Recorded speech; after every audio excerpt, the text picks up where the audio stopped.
Hello everyone, today we'll talk about how to fix or how to solve the problem of Slack. You will click on settings. Here in this page you can go to apps, default apps, app settings.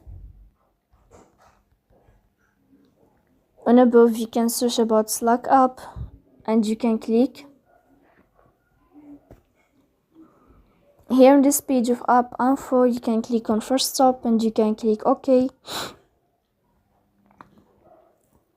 Here you can enter to storage.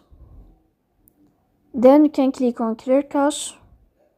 In the end you can turn off your Wi-Fi and you can turn on your Wi-Fi again to fix that problem. So please don't forget to support us by like and subscribe. See you next time in another video, and thank you for your attention and your watching.